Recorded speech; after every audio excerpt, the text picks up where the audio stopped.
I am honored, excited, and grateful to share a few words with you today. As we enter the 2025-26 school year, and this year's theme, Boots on the Ground, Growth, Grit, and Greatness, let me begin with a few simple questions. What do you do when the lesson plan goes sideways? The technology fails. The students aren't listening, and the day feels like it's unraveling.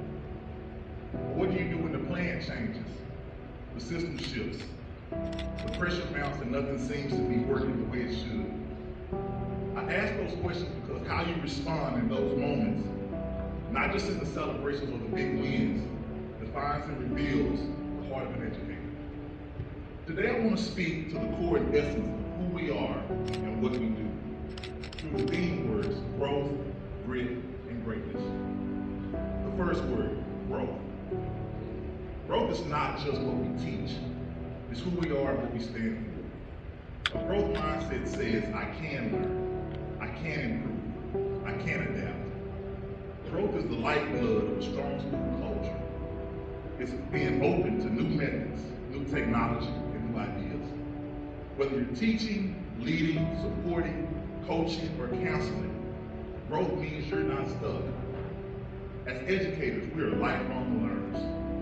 We're constantly reflecting, evolving, and revising. Not because we have to, but because excellence demands it. Every time we shift our approach to reach one more student, every time we embrace new methods, new ideas, or even a new challenge, we embody growth. We are all learners. Every challenge we overcome, every mistake we reflect on, and every win we build from, that's growth. And when we grow, so do our students, our teams, and our communities. You are always growing. However, to bloom into a beautiful flower that shines with an unshakable joy that the world didn't give to you, therefore the world can't take it away, you must surround yourself with positive people. These people are going to motivate, inspire, and influence you to be your best because they desire to be their best. In doing that, sometimes they can't say or do what feels nice. They must say or do what's necessary. You must surround yourself with people who are going to hold you accountable, make you take ownership, and hold you to a high standard to breed a culture for healthy growth. As you battle with trusting and believing in the growth process, understand it takes time. And during that time, embarrassment, disappointment, and frustration will join you on your journey. However, they are not permanent fixtures on this quest. You will be made uncomfortable, and you will fail. So understand, when you fail, you have an opportunity to learn. If you seize the opportunity to learn, you are growing. And if you're growing, you are winning. Remember, be not afraid of growing slowly, be afraid only of standing still. This leads me to my second word, grit. Grit is not in the job description, but it is in everything we do. Grit is walking into your classroom on a tough Monday, knowing last week was hard, but showing up anyway. Grit is advocating for that one student no one else sees. Grit is choosing to believe in progress even when it's slow. Grit is not limited to the classroom. It's in the early mornings and late meetings, the student interventions, the emails after hours. Grit is the patience of a counselor helping a student find their voice. It's the dedication of a paraprofessional who brings calm to chaos. It's the determination of a campus leader fighting for every child's future. We don't do this for applause. We do it because we care. We don't always get recognition, but we get the results. We do this work not for praise, but because we believe in people. Grit is the heartbeat of education. That's why we keep showing up, even when it's hard. Grit is not the absence of struggle. You will face challenges. However, I was always told, and we know that all things work together for those who love. I'll stop right there. As I mentioned, you will face challenges. The difference lies in how you respond. Grit is about perseverance. Did you give up after setbacks? Or did you learn from them and keep going? Grit is the backbone of education. It's the reason students return years later to say, you made a difference in their lives. Grit is the key ingredient for success. The road to success likely won't be easy or straightforward. But fortunately, those who train themselves to have grit, to persevere, and remain committed to their vision and principles are much more likely to attain success. Grit is about passion, the love of what you do, and how that keeps you motivated to reach your goals. However, if you haven't found your passion, it's difficult to discover your purpose. And if you haven't discovered your purpose, you will never understand your calling.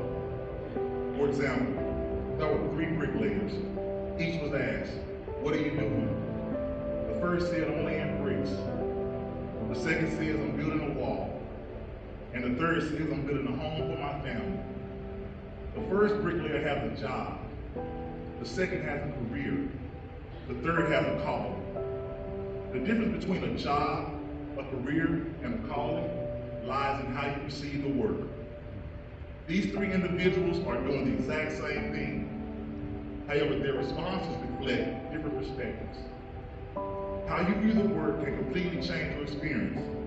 So remember, things work out best for those who make the best out of how things work out. And the final word, greatness. Greatness in education is not about recognition. It's not about awards. It's not about impact. It's found in the quiet victories. When a struggling reader finally finishes a book. When a shy student raises their hand. When a teenager tells you, you believed in me when no one else did. Greatness in education isn't about title or tenure. It's about influence. It's in the quiet moments when a student says thank you, when a colleague leans on your support, when a family feels seen, heard, and valued because of you. Greatness is a series of small, consistent acts of care. It's not found in the spotlight. It's found in the relationships, resilience, and relentless passion. Greatness is the custodial team ensuring the campuses are clean. The cafeteria staff who quiets the loud rumbles of our students' stomachs. The police officers who serve and protect our campuses daily. The office staff who holds the school together with grace and grit. The leadership team doing heartbeat work across the district. The morning duty teams greeting our students with smiles and joy. It's every educator and staff member playing their part in something bigger than themselves. So to every educator and staff member here today, you are the authors of futures. You are the quiet champions. You are not just a role. You are a legacy because you are building greatness one day, one child, and one lesson at a time. I challenge you today to pursue growth when the path is unclear. Embrace growth even when it's uncomfortable. Choose grit when it gets tough. Choose grit when the work is heavy. And always remember, greatness is not mandatory, it's a choice. So choose to walk proudly in your greatness, knowing that your impact echoes far beyond these walls. The world needs passionate educators more than ever. It also needs champions, advocates, innovators, mentors, and visionaries. If you are in this room, that means it needs you. And in case no one's told you lately, you matter. You are making a difference, and you are enough. Thank you for your commitment, thank you for your heart, and thank you for being the difference our world desperately needs. Have a great 2025-26 school year. Thank you.